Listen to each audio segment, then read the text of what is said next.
All right, philosophy enthusiasts and curious minds, prepare to embark on a journey into the deepest recesses of, well, your own minds. Welcome to the fascinating, often frustrating, and perpetually perplexing world of philosophy of mind. This isn't just a course, it's an expedition into the uncharted territory of consciousness, a quest to understand the very nature of thought, feeling, and that annoying jingle that's been stuck in your head for days. Forget dissecting brains in a lab, we're going deeper. We're tackling the big existential questions that science alone can't answer. What does it mean to be conscious? How do we think? What is the relationship between the mind and the brain? Don't expect simple solutions or pre-packaged answers. Philosophy is more about asking the right questions than finding definitive solutions. Think of it as intellectual rock climbing. We'll be scaling sheer cliffs of abstract thought, using logic, reason, and a healthy dose of skepticism as our handholds. One of the first peaks we'll attempt to conquer is the persistent analogy of the mind as a computer. Is your brain just a highly evolved, organic computer running incredibly complex biological software? Is consciousness simply a matter of complex information processing? Or is this metaphor fundamentally flawed, missing some crucial ingredient of the human experience? We'll delve into the intricacies of this comparison, exploring its strengths and weaknesses, and see if it truly illuminates the mysteries of the mind. But before we can analyze the mind, we need to define it. What does it mean to have a mind? Let's start with a simple thought experiment. Imagine a tennis ball. Its existence is fairly predictable. It bounces, it rolls, it occasionally gets chewed on by a bored dog. It reacts to external forces, but it doesn't exhibit any internal drive or intentionality. Now, picture that same dog, a furry, four-legged creature brimming with desires and motivations. It chases the tennis ball with gusto, dreams of squirrel-shaped snacks, and strategically employs those soulful puppy, dog eyes to manipulate its human into providing belly rubs. The dog clearly has a mind. It experiences the world, has desires, and acts upon them. We humans, of course, share some fundamental characteristics with our canine companions. We wake up with primal urges, a craving for coffee, or maybe green tea, if you're feeling particularly zen, a desire for warmth and comfort, a vague sense of existential angst that only a strong cup of joe can temporarily quell. We seek shelter, we crave nourishment, we occasionally engage in playful wrestling matches with our furniture. Don't judge her. But there are crucial distinctions, unique qualities that separate the human mind from even the most intelligent animals. One of these distinguishing features is metacognition, the ability to think about our own thinking.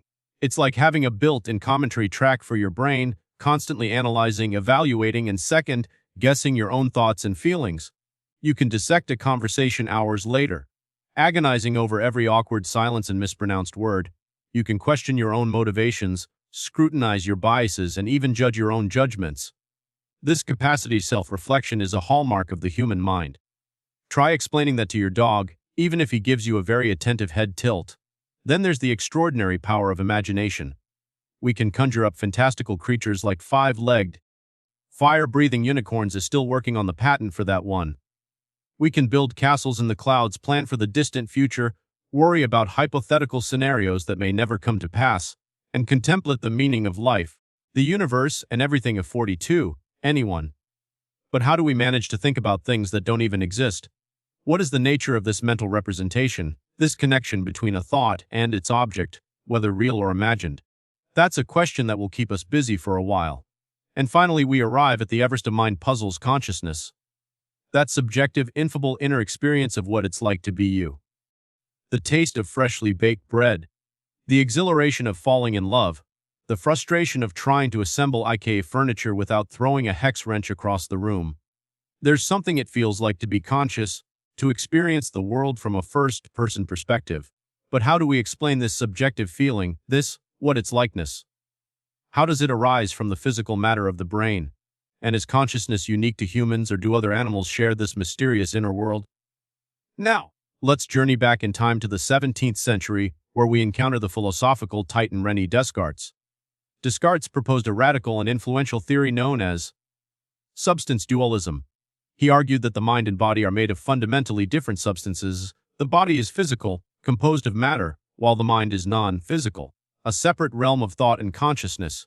Think of it as the ghost in the machine model. However, Descartes' brilliant student, Princess Elizabeth of Bohemia, a formidable intellect in her own right, raised a devastating objection to his theory. She highlighted the problem of causation. If the mind and body are truly distinct substances, how can they possibly interact? Physical events require physical causes. You can't move a physical object with a purely mental force, no matter how hard you will it. So how can a non-physical mind cause physical actions, like raising your hand, speaking your mind, or writing a philosophical masterpiece? This conundrum, known as the interaction problem, remains a central challenge for any theory that posits a separation between mind and body. This course is an invitation to grapple with these profound questions, to explore the history of philosophical thought about the mind, and to engage in critical discussions about the nature of consciousness, thought, and the relationship between the mental and the physical. Prepare to be challenged, to have your assumptions questioned, and to leave with more questions than answers. But most importantly, prepare to embark on a journey of intellectual discovery that will forever change the way you think about, well, everything. Just try to keep the fire-breathing unicorns to a minimum. We don't want to set off the fire alarm. Let's embark on a journey into one of the most profound and perplexing mysteries in philosophy, the mind-body problem. It's a question that has plagued thinkers for centuries. What is the relationship between our minds and our bodies? Are they separate entities, a ghostly mind inhabiting a physical shell, or is there a more unified, less spooky explanation? For a long time, the prevailing view was a form of dualism called substantialism. Imagine the universe divided into two distinct realms: the physical realm, encompassing everything we can touch, see, and measure, like our bodies, trees, and planets, and the non-physical realm, the home of our minds, thoughts, and feelings, a kind of invisible, ethereal mind stuff. This sounds pretty intuitive, right? After all, our thoughts don't seem to have weight or texture like a rock or a banana. But substantialism runs into a major snag: the problem of interaction. If the mind and body are made of fundamentally different substances, how do they communicate? How does a non-physical thought cause a physical action, like raising your hand to answer a question or reaching for another slice of cake? It's like trying to explain how a ghost can slam a door, a perplexing and seemingly impossible feat. To avoid this ghostly conundrum, some philosophers proposed a more grounded, less supernatural approach: physicalism, or materialism. This radically different perspective asserts that there's only one kind of stuff in the universe: physical stuff. Everything, including our thoughts, feelings, hopes, and dreams, is ultimately reducible to physical processes in the brain. Think of your brain as the most complex biological computer ever created. A magnificent machine made of neurons, chemicals, and electrical signals constantly whirring and buzzing with activity. Your thoughts, according to physicalism, are simply the product of this intricate physical dance. But wait, there's more. Physicalism isn't a monolithic entity. It comes in different flavors, each with its own unique recipe. Let's start with a generous scoop of identity theory. This flavor proposes a straightforward, one-to-one relationship between mental states and brain states. Every thought, every feeling, every sensation corresponds to a specific physical state in the brain. Imagine taking a snapshot of all the molecules in your brain at the precise moment you think, "I really want a pizza." That snapshot, according to identity theory, is your desire for pizza. This seems neat and tidy, but a philosophical curveball comes hurtling towards us in the form of an octopus. Picture this: both you and an octopus are contemplating the deliciousness of pizza, because, let's face it, who doesn't love pizza? However, your brains are vastly different. An octopus brain is organized in a fundamentally different way than a human brain. Can we really say that the octopus isn't experiencing a genuine craving for a cheesy, saucy delight just because its brain isn't wired exactly like ours? Enter Hilary Putnam, a philosophical heavyweight, who delivered a knockout punch to identity theory with his concept of multiple realizability. Putnam argued that identity theory is too narrow-minded, too species-chauvinistic. It's like saying only creatures with brains exactly like ours can have thoughts and feelings. This leaves out octopuses, intelligent aliens with brains made of crystal, you never know, and even people with neurological differences. Multiple realizability suggests that the same mental state, like pain, joy, or the desire for pizza, can be realized in different physical ways in different brains, or even in different parts of the same brain. It's like saying the same computer program can run on different types of hardware: a PC, a Mac, a smartphone, even a theoretical quantum computer.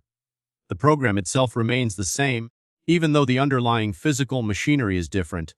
This brings us to the second flavor of physicalism: functionalism.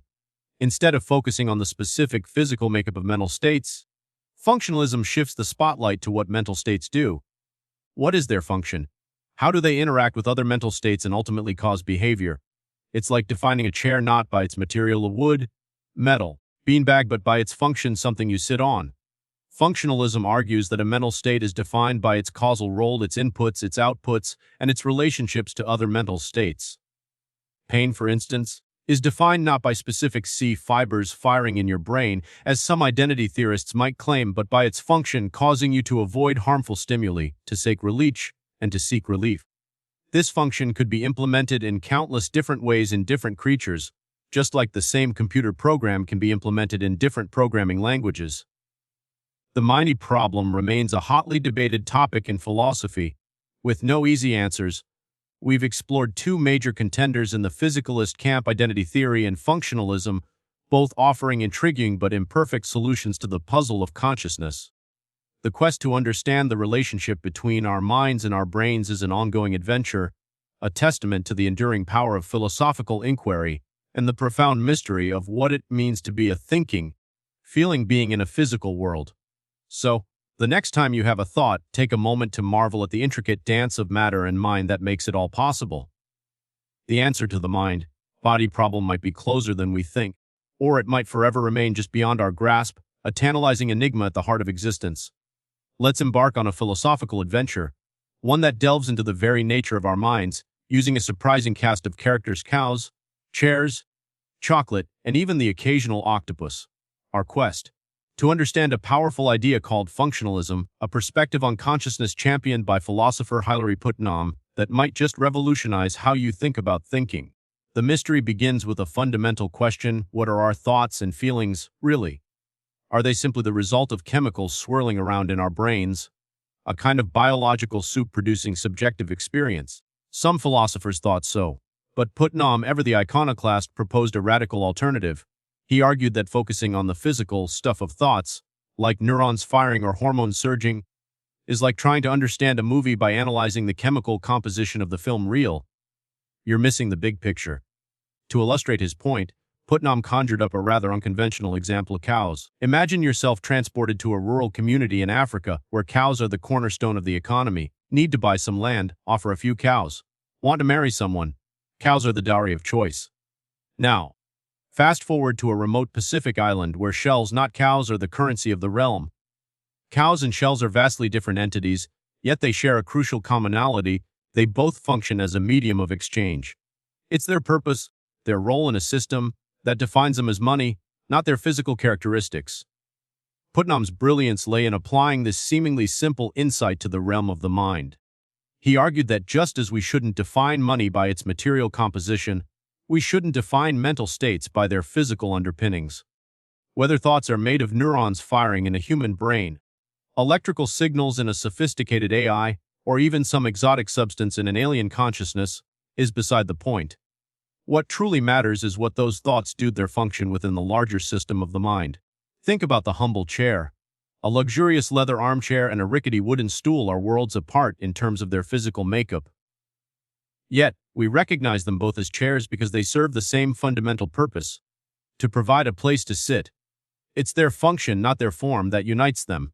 This is the essence of functionalism. Mental states, like thoughts, beliefs, desires, and even pains, are defined by their functional roles, by how they interact with other mental states, sensory inputs, and behavioral outputs.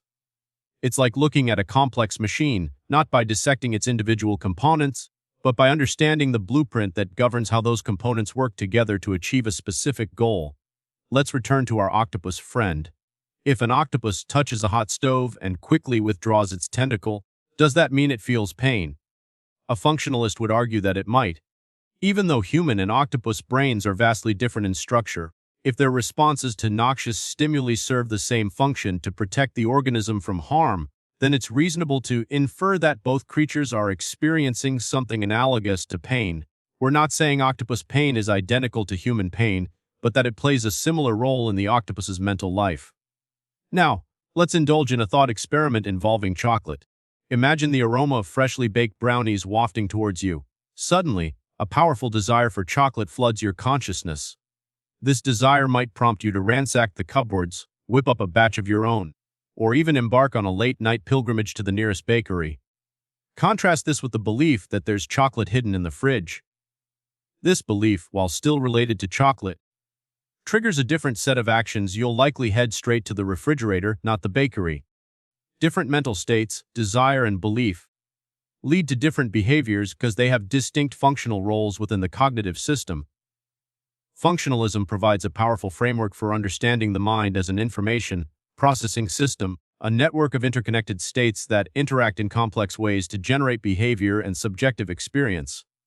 It liberates us from the constraints of specific physical implementations, allowing us to explore the possibility of minds existing in diverse forms, from silicon-based AI to extraterrestrial life forms with biologies beyond our wildest imaginations. By shifting our focus from the material to the functional, we open up a universe of possibilities for understanding consciousness, not just in ourselves, but potentially anywhere in the cosmos where information is processed and meaning is created. And that, my friends, is a truly mind-expanding thought. All right, let's embark on a philosophical adventure, a deep dive into the very nature of our minds. Forget magic spells and mystical mumbo-jumbo. We're going to tackle this head-on with logic, thought experiments, and maybe even a touch of humor. Our central question: what is a mind, and how does it relate to that squishy, 3-pound organ we call the brain? One of the most compelling ideas in modern philosophy is physicalism. Now, before you run for the hills thinking it's all about physics equations, let me explain. Physicalism simply states that everything in the universe, including our minds, is made of physical stuff. No ethereal souls or ghostly essences required. Your thoughts, feelings, dreams, they're all the product of physical processes happening in your brain. But how exactly does this mind-brain connection work? One theory, called identity theory, proposes a straightforward solution. Each mental state is identical to a specific physical state in the brain. Feeling happy, that's equivalent to certain neurons firing in a particular pattern. Feeling sad, that's a different pattern of neuronal activity. It's like a one-to-one mapping, like matching keys on a piano to specific musical notes. However, another theory, called functionalism, throws a more complex and intriguing wrench into the works. Functionalism argues that it's not about the specific physical makeup of the brain, but rather about what the brain does. It's like saying a clock isn't defined by what it's made of. It could be gears, digital circuits, or even a sundial, but by its function to tell time. Think about it. An octopus, with its vastly different brain structure, can experience pain just like a human. How can we say both experiences are pain if their physical underpinnings are so different? Functionalism answers this by focusing on the role pain plays in an organism's behavior. It causes avoidance, distress signals, and learning to prevent future harm. Pain, in this view, is defined by its function, not its physical instantiation. This is where the trusty computer analogy comes in handy. Just like a computer can be built from various materials, as long as it processes information in the right way, a mind is defined by its information processing capabilities, not the specific physical hardware it runs on. Whether your brain is made of carbon-based neurons or silicon chips, if it can perform the same complex computations, then boom, you've got a mind. So, does a simple organism like a sea sponge have a mind? Probably not. Its interaction with the world is fairly limited. Filter food, expel waste, repeat. Not a lot of mental heavy lifting going on there. But humans, we're like supercomputers with billions of interconnected processors running incredibly intricate programs. Our mental states interact in a dynamic dance, constantly changing based on our internal states and external environment. Imagine this. You're walking down the street and smell freshly baked cookies. If you're hungry, your brain might launch a full-blown cookie craving sequence. Delicious. Must have. Where's the bakery? But if you just finished a 5-course meal, that same smell might trigger a completely different response. Cookies too sweet. Makes me feel sick. Same input, a cookie smell, different output, desire V's. Disgust based on your current internal state, your software, so to speak. That's functional complexity at its finest. Functionalism posits that this level of complexity is essential for having a mind. But where do we draw the line? How complex does a system need to be before we can say it has a mind? Is there a specific threshold we can measure? And what does all of this mean for artificial intelligence? Can a machine ever truly be considered minded? These are the fascinating and challenging questions we'll continue to explore on our philosophical quest to understand the mind. Get ready, because the journey is just beginning. Let's embark on a mind-bending journey into the heart of artificial intelligence, a realm where science fiction blurs with philosophical inquiry. Our central question: can machines truly think? Not just crunch numbers or follow pre-programmed instructions, but genuinely think, reason, and understand like a human being. This question has haunted philosophers and computer scientists for decades, sparking debates that touch upon the very nature of consciousness and the meaning of intelligence itself. Our story begins in 1950 with Alan Turing, a visionary mathematician who dared to challenge the conventional wisdom of his time. Turing found the question, can machines think, frustratingly ambiguous, like trying to nail down a jellyfish. He proposed a more concrete, almost playful approach, a game now known as the Turing test. Imagine yourself engaging in an online chat with two hidden interlocutors. One is a flesh and blood human, the other a sophisticated computer program. You can ask them anything from their favorite color to their opinion on the existential dread of late-night pizza cravings. Your task: to discern the human from the machine based solely on their responses. If the computer can convincingly mimic human conversation, fooling you into believing it's a fellow human, then Turing argued, we should seriously consider granting it the status of a thinking entity. Think of it as a high-stakes intellectual poker game where the computer is masterfully bluffing its way to victory. Or, for the cinephiles among us, picture Harrison Ford in Blade Runner, tasked with hunting down rogue androids known as replicants. These replicants are so lifelike that they're virtually indistinguishable from humans, both physically and behaviorally. Ford's character employs a version of the Turing test to expose these artificial infiltrators, probing their responses for subtle clues that might betray their non-human origins. But the Turing test, while ingenious, isn't without its detractors. Some philosophers argue that it's a flawed measure of intelligence, like judging a fish on its ability to climb a tree. What if intelligence manifests in ways that don't neatly fit into the confines of human language and conversation?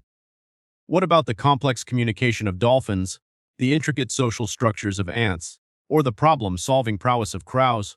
Are we being unfairly anthropocentric, centering our definition of intelligence solely around our own human capabilities?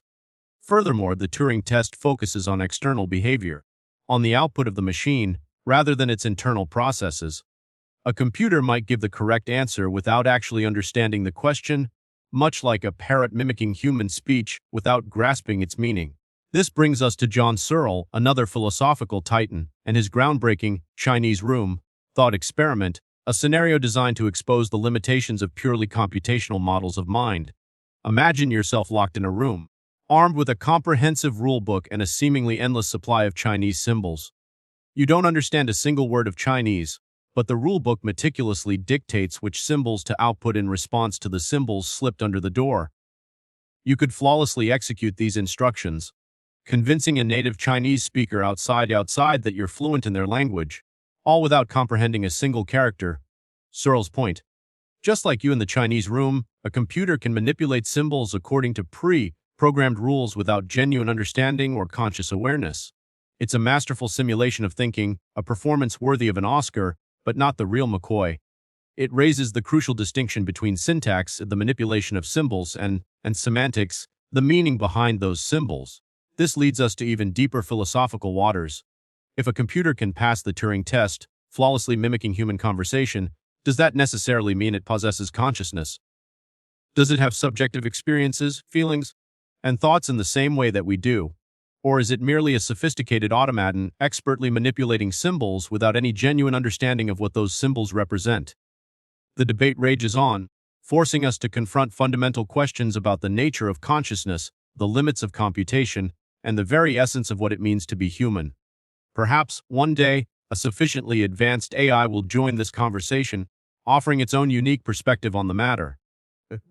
Or perhaps it already has. The quest to understand the nature of intelligence, both human and artificial, continues. Let's embark on a journey into the most fascinating frontier there is, the human mind. Think about it, what's really going on inside that 3-pound universe between your ears? How does this squishy, grayish blob of matter give rise to thoughts, memories, feelings, dreamed, everything that makes you, you? Philosophers have been wrestling with these questions for centuries, and trust me, it's a wild ride. We've had some pretty outlandish ideas along the way. Imagine believing your mind was like a tiny ghost puppeteer controlling your body, a separate, ethereal entity calling the shots from some non-physical realm. That's substance dualism, in a nutshell, and it led to more logical dead ends than a maze designed by a mischievous gremlin. So, philosophers decided to try a different route. Maybe they proposed the mind isn't a separate thing at all, but rather what the brain does. It's like saying your smartphone isn't just a collection of circuits in glass, it's the ability to connect with loved ones across continents, capture breathtaking sunsets, and navigate labyrinthine city streets, or, let's be honest, mostly scroll through endless cat videos. That's the function of all that intricate hardware. This functionalist perspective opened up a tantalizing possibility: the brain as a computer. Just like a computer runs software to perform tasks, maybe our brains run complex mental programs that generate our thoughts, emotions, and everything in between. And just like a program can run on different types of hardware, a vintage Commodore 64 or a state of the art gaming rig, maybe consciousness isn't limited to a specific physical substrate. Suddenly, the dream of artificial intelligence seemed less like fantasy and more like a logical next step. Pretty mind-blowing. But before we get carried away with silicon dreams, let's hit the pause button. This brain as computer metaphor, while undeniably alluring, has some serious glitches in its code. For one, how do we account for meaning? How can a bunch of electrical signals zipping around your brain represent the smell of freshly baked bread, the sound of your favorite song, or the bittersweet pang of nostalgia? Computers can process information with incredible speed and accuracy, but do they truly understand what they're doing? Do they grasp the significance of a Shakespearean sonnet or the emotional weight of a loved one's embrace? That's a question that continues to haunt the halls of philosophy. And then there's the ultimate philosophical Everest consciousness. We all know what it feels like to be alive, to experience the world in all its technicolor glory, the warmth of the sun on your skin, the taste of chocolate melting on your tongue, the sheer joy of laughter. But how on earth do you explain that with neurons firing and synapses connecting? It's like trying to explain the beauty of a sunset to a colorblind robot. The subjective, qualitative nature of experience seems to resist any attempt at scientific reduction. This is the infamous, hard problem of consciousness, a philosophical conundrum that has baffled some of the brightest minds in history. Furthermore, are we even approaching the mind with the right conceptual toolkit? Could this whole computer analogy be a limiting factor, a shiny new toy that distracts us from other, potentially more fruitful avenues of inquiry? After all, previous generations of thinkers used metaphors like hydraulic systems or clockwork mechanisms to explain the mind, and those seem laughably inadequate now. Is it possible that our current theories will one day seem just as quaint and outdated? So, where do we go from here? We find ourselves at the heart of one of the most exhilarating and intellectually stimulating fields of inquiry imaginable. The philosophy of mind is a vast and ever-evolving landscape, full of intriguing questions, tantalizing possibilities, and mind-bending paradoxes. We're still assembling the puzzle pieces, but the journey itself is an adventure worth taking. It forces us to confront fundamental questions about what it means to be human, the nature of reality, and the limits of knowledge itself. And who knows, maybe you will be the one to discover the missing piece of the puzzle. So buckle up, grab a copy of the reading list to consider it brain food, and prepare to have your mind expanded. The philosophy of mind awaits. All right, buckle up, philosophy fans, because we're about to embark on a deep dive into the mysteries of minds, brains, and computers. We just wrapped up a mind-bending discussions, and two questions in particular kept echoing through the virtual halls of our philosophical playground. First, let's venture into the wild world of animal minds. Can our furry, feathered, and scaled companions actually think? Now, some philosophers, bless their logic-loving hearts, are sticklers for language. They argue that complex thought requires grammar, no Shakespeare, no sentience. But let's be honest, have you ever seen a dog expertly manipulate you into giving them an extra treat? Or a cat plotting world domination from atop their scratching post throne? There's clearly something more than instinct at play here. Imagine trying to communicate with an alien species that doesn't share our language. Would their inability to understand your perfectly crafted haiku mean they're incapable of thought? Probably not. It's like trying to judge a book by its cover, or in this case, by its grammar. We might not speak the same language, but that doesn't mean there isn't a fascinating story inside.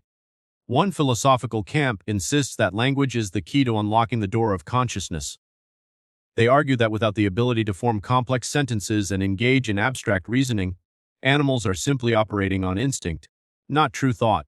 But other philosophers, especially those who spend time with cognitive scientists and maybe even a few particularly insightful pets, strongly disagree. They argue that just because we haven't cracked the code of animal communication doesn't mean there's nothing to decode. It's like trying to understand a different culture. You might not speak the language, but you can still appreciate their art, music, and unique ways of seeing the world. Let's take our trusty dog chasing a squirrel up a tree. We might say, Fido thinks the squirrel is up the tree. But Fido's squirrel thought probably isn't a detailed scientific analysis of squirrel behavior or the physics of tree climbing. It's a more immediate, sensory experience, a feeling of excitement, a desire to chase, a mental image of a furry, taunting tail. It's a thought, a representation of the world, just not in human terms. So, how do we bridge this communication gap and truly understand the inner lives of animals? It's like being a detective with a cryptic crossword puzzle. We have to look for clues in their behavior, their brain activity, their evolutionary history, and maybe even those subtle tail wags and head tilts. For a fascinating exploration of animal consciousness, I highly recommend checking out the work of philosopher Peter Carruthers. He's got a treasure trove of articles that will make you question everything you thought you knew about animal minds. Now, let's shift gears to the second big question, the Turing test. This classic thought experiment asks if a computer can convincingly imitate human conversation. But here's the kicker: does passing the Turing test actually mean a computer can think? Or is it just a really sophisticated parrot, mimicking human language without truly understanding it? It's like a magician pulling a rabbit out of a hat. It's impressive, but does it mean they've actually created a rabbit? This leads us to a much deeper and more mind-boggling question. How do we even define consciousness? And how can we tell if something else, a computer, an animal, even another human, is truly conscious? It's like trying to judge a book by its cover. We rely on external cues like behavior and language, but can we ever truly know what's going on inside? Think about how we develop our understanding of other minds. When do babies start realizing that other people have their own thoughts, feelings, and desires? It's a gradual process, like learning to read a map. We start with simple landmarks, like facial expressions and body language, and slowly build a more complex understanding of the inner landscape of other minds. But can we ever be truly sure we've got the map right? And what about beings that don't share our human landmarks, like computers or animals? How can we bridge the gap between our human experience and the potentially vastly different experiences of other minds? The Turing test forces us to confront these fundamental questions.